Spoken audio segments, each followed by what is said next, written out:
Assalamualaikum subscriber dimanapun kalian berada. Gimana kabar teman-teman semua yang lagi nonton video ini? Semoga kabar teman-teman semua dalam keadaan sehat walafiat serta diberikan kemudahan dan kelancaran dalam segala kehidupan teman-teman semuanya.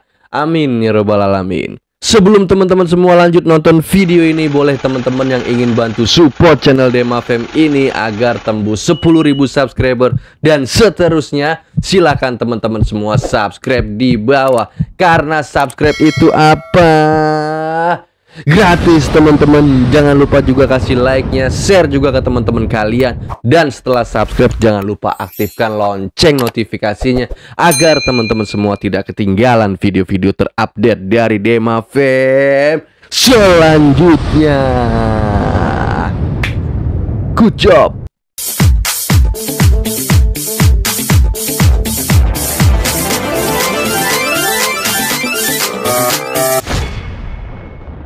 Di video Demafem kali ini gue mau bahas tentang koruptor yang sedang merajalela di Indonesia. Apalagi kalau bukan koruptor yang terjerat kasus di Pertamina.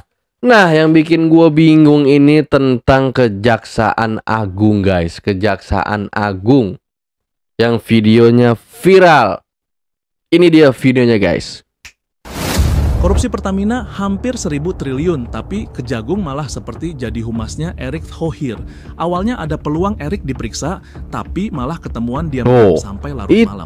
Publik makin yang bikin gue bingung. Kejagung menggelar rapat tertutup dengan Komisi 3 DPR, padahal perhatian publik lagi panas-panasnya. Yang bikin geleng-menggeleng, tanpa pemeriksaan dan pemanggilan, Kejagung langsung menyatakan Erick tidak terlibat. Jadi ini beneran upaya bongkar korupsi sampai ke akar, atau cuma sandiwara buat lindungi pemain besar? Yang rakyat inginkan, yang seluruh masyarakat atau rakyat inginkan adalah usut tuntas sampai ke akar-akarnya, Bapak. Iya, semoga dan disemogakan. Amin, sampai ke akar-akarnya. Oke, lanjut di video berikutnya. Hukuman mati bos Pertamina dan koruptor BBM. Bahan bakar yang dihasilkan oleh Pertamina yang sekarang beredar di masyarakat adalah palsu. Sesuai dengan standarisasi maaf keceplosan yang dipunyai oleh Pertamina. Dan untuk itu tentunya mengharapkan pada masyarakat untuk jangan ragu lagi menggunakan bahan bakar milik Pertamina. Jadi rilis sekarang adalah masalah bahan bakar yang masyarakat masih meragukannya. Soal nanti penanganan perkara ditanyakan nanti khusus dengan jam khusus di gedung Bulan. Kita akan melihat hasil nanti selesai penyidikan ini. Kita akan melihat dulu apakah ada hal-hal yang memberatkan dalam situasi COVID dia melakukan perbuatan itu, dan tentunya ancaman hukumannya akan lebih berat. Bahkan dalam kondisi yang demikian bisa-bisa hukuman mati. Tapi kita akan lihat dulu bagaimana hasil penyelidikan ini, ya. Ya, jadi memangnya kenapa, ada masalah apa kalau misalkan kondisi sekarang ini nih masyarakat, rakyat sedang tidak percaya oleh kualitas Pertamax yang ada di pom bensin SPBU Pertamina. Toh masyarakat juga beli pakai duit kantong pribadi gitu. Jadi bebas-bebas aja sih, sah-sah aja sih kalau kondisi sekarang ini masyarakat sedang memilih untuk membeli di SPBU yang lain gitu, Pak. Untuk masalah kasus ini, masalah kasus korupsi ini, jangan dilihat dari COVID-nya aja, Pak. Dilihat dari angkanya, angka jumlah yang sudah dikorup oleh beliau. Memang iya benar, kalau misalkan terjadi di saat COVID itu benar adanya dan memberatkan beliau untuk proses hukumnya. Memang benar, sah-sah aja. Memang bagus kalau gitu, kalau untuk memberatkan hukuman koruptor tersebut bagus. Gue sangat mendukung dan gue sangat mensupport. Tapi nggak usah bertele-tele, nggak usah ribet-ribet lagi. Langsung aja lihat jumlah totalnya. Total rupiah triliunannya tersebut. Udah langsung setimpalin aja dengan jumlah yang sudah mereka korup dari negara ini. Itu loh, Pak. Oke, di video selanjutnya ada video dari sosialisasi 4 pilar MPR RI, yaitu Bapak Umar Bonte. Ini dia videonya, guys. Agar dihukum mati. Bagaimana peran MPR RI sebagai lembaga legislatif dalam mengatasi korupsi di Indonesia, terutama dalam konteks pilar kedaulatan rakyat? Kita ketahui bahwa baru-baru ini terkuaknya kasus korupsi Pertamina. Negara ini korupsi tumbuh subur. Ada KPK, ada jaksa, ada polisi, tapi tumbuh subur. Dulu orang hanya berani korupsi 100 juta, 1 miliar. Udah santer betul kepala daerah kalau korupsi 10 miliar, 20 miliar. Sekarang Triliunan. Triliunan.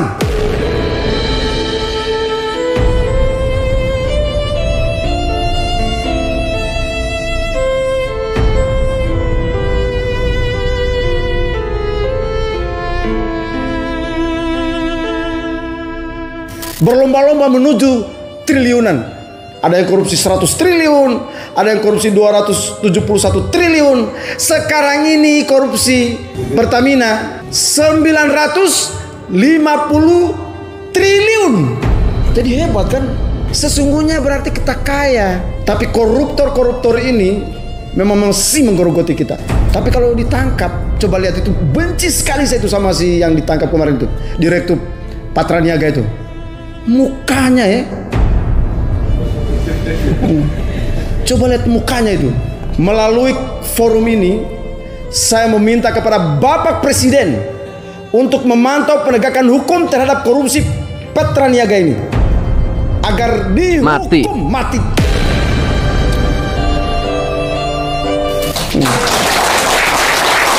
Lu bayangkan, adik-adik mahasiswa ke kampus sangat dibatasi untuk antri Pertalite, pakai barcode dan lain sebagainya.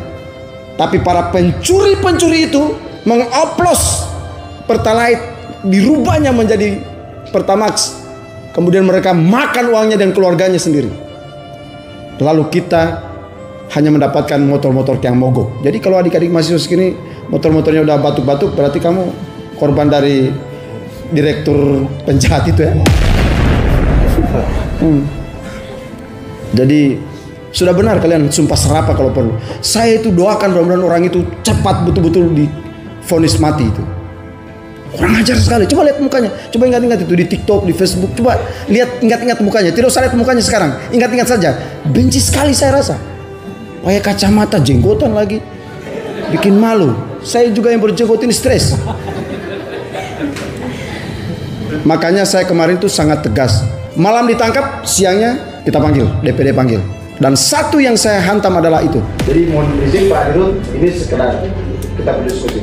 Sebetulnya yang perlu kita benahi di sini adalah, saya pikir langkah-langkah yang harus kita bangun adalah bagaimana meningkatkan kualitas internal kita dulu. Jangan korupsi ya, itu dulu.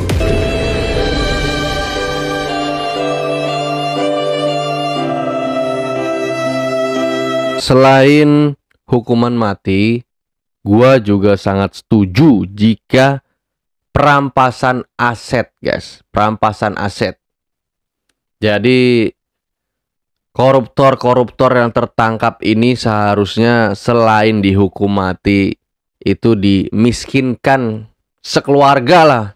Dimiskinkan supaya tidak tumbuh generasi-generasi penerusnya gitu.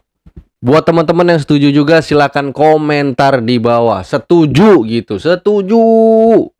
Ya, selanjutnya masyarakat mendesak Erick Thohir dicopot. Skandal BBM oplosan ini bikin heboh. Erick Thohir dituntut mundur gara-gara Pertalite yang dioplos jadi Pertamax sampai negara rugi ratusan triliun rupiah. Netizen ngamuk, bahkan ada yang minta Erick ditangkap karena diduga terlibat dalam kartel minyak. Gagal bersihin korupsi di BUMN, sekarang namanya makin terseret dalam pusaran skandal besar. Ini makin memperburuk citra kabinet Prabowo yang baru jalan sebentar tapi udah dihantam kasus berat. Jadi apakah ini saatnya Erick Thohir lengser atau masih ada harapan buat dia bertahan? Ya, dari gue pribadi sih juga bakal ikut turut mendesak jika memang terbukti ikut bersalah gitu. Tapi dari gue pribadi, gue sangat mengapresiasi kinerja Bapak Presiden Prabowo Subianto yang telah berani mengungkap kasus korupsi terbesar di Indonesia ini, guys. Kayaknya sih terbesar ya, karena gue taunya sih ya mungkin buat teman-teman mungkin di Indonesia apa pernah lebih besar daripada ini, mungkin ada, enggak kayaknya ya, enggak ya, ini yang paling besar menurut gue. Dan hukumannya seharusnya paling setimpal, paling tersiksa lah, paling disiksa lah, pokoknya paling tersiksa. Selain di akhirat, di dunia lu mungkin masih selamat-selamat aja, tapi nanti lu di akhirat lu jangan sampai lari lo, nggak bakal bisa lari pokoknya. Kalau udah di akhirat lu udah pasti buat koruptor. Pertamina akan kami review total. Loh, lu yang bakal gua review total. Gak punya malu. Jean-Paul Sartre dalam bukunya Being and Nothingness di chapter The Existence of Other, Sartre membahas tentang konsep shame, rasa malu, bentuk kesadaran diri yang muncul ketika seseorang menyadari bahwa dirinya sedang dilihat dan dinilai oleh orang lain. Jadi malu bukan sekedar refleksi diri, tetapi muncul karena kehadiran yang lain. Seseorang harusnya merasa malu ketika dia menyadari bahwa tindakannya dilihat dan dinilai oleh orang lain. Dan ini mencerminkan keberadaannya dalam dunia sosial. Nah, Erick Thohir ini kayaknya nggak punya malu. Bahkan mungkin telah kehilangan kesadaran diri dalam relasi sosial. Seolah-olah dia tidak lagi melihat yang lain sebagai subjek yang menilai. Bahkan dia nggak peduli dengan penilaian masyarakat. Mungkin dia pakai penilaian sendiri tuh, yaitu survei kepuasan publik. Kita lihat endingnya aja, guys. Kita lihat endingnya, kita tuntun, kita kawal kasus ini sampai tuntas. Oke, setuju? Nah, ini yang lagi rame banget nih, guys nih. Buku Gelap Kejagung membuka fakta hasil oplos BBM Pertamina. Pernah berpikir mengapa para tersangka berani melakukan operasi gila seperti ini? Semua pelaku kasus Pertamina Patraniaga dalam BAP mengaku mengikuti arahan dan dijamin keamanannya oleh Boy Thohir dengan bantuan Menteri BUMN Erick Thohir. Pengakuan ini juga didukung dari hasil penggeledahan rumah Riza Khalid, ayah salah satu tersangka. Kejagung berhasil mengumpulkan barang bukti termasuk catatan keuangan dan dokumen yang menyatakan keterlibatan Boy Thohir dan beberapa tokoh berpengaruh lainnya. Jaringan terorganisir Erick Thohir berperan untuk menjamin keamanan operasi Patraniaga dengan mengikutkan Karyoto, Kapolda Metro Jaya, dan mantan Deputi Penindakan KPK. Sementara itu, Erick juga membawa Boy Thohir dan Riza Khalid untuk mengelola operasional impor dan oplos BBM yang dilakukan melalui anak Riza, Carrie Adrianto. Operasi ini juga memiliki narah hubung, yaitu Arya Sinulinga Stafsus BUMN dan tangan kanan Erick dan Boy Thohir serta 2 juru kirim Hussein. Uang hasil tipu daya berdasarkan bukti catatan dan dokumen hasil penggeledahan rumah Riza Khalid. Erick dan Boy Thohir mendapatkan uang koordinasi sebesar 50 miliar per orang setiap bulan yang dikirimkan oleh Hussein kepada Arya Sinulinga sebagai penerima. Catatan dan dokumen tersebut juga berisikan pengiriman uang pengamanan dan koordinasi berbentuk sumbangan sebesar 25 miliar setiap bulan. Uang ini dikirimkan oleh Fahd Al-Rafiq kepada Karyoto, Kapolda Metro Jaya. Gesekan antar institusi semakin kuat setelah Kejagung menggeledah rumah Riza Khalid Hal ini dikarenakan pada penggeledahan tersebut, Kejagung menemukan bukti keterlibatan Karyoto, mantan Deputi Penindakan KPK. Ini tentu akan makin mencoreng nama institusi KPK kalau fakta ini mencuat ke publik. Jika Kejagung terus menyorot kasus Pertamina, ini akan membuktikan apakah Pak Prabowo pemimpin tegas yang berani membasmi korupsi di Indonesia. Waduh, bahaya, makin pusing pala gua, makin cenat-cenut aja nonton beritanya. Pak terkait dengan Pertamina, Pak terkait dengan Pertamina kan Pak Ahok mengaku senang bila akan diperiksa dengan Kejagung terkait Pertamina nih bakal membongkar hasil rapat. Nah dari Kejagung apakah menyebut bola untuk proses penyidikan masih berjalan, ya proses penyidikan masih berjalan. Nanti pihak-pihak yang kita anggap perlu untuk pembuktian pasti kita periksa. Dan perkara ini kita tangani dengan tujuan ini membersihkan Pertamina, dan kita berharap Pertamina ke depan tata kelola bisnisnya lebih baik dan akan menjadi lebih kuat. Ya, kita berharap banyak Pertamina, ya kiprahnya jangan kalah lah dengan negara-negara lain, terutama negara tetangga.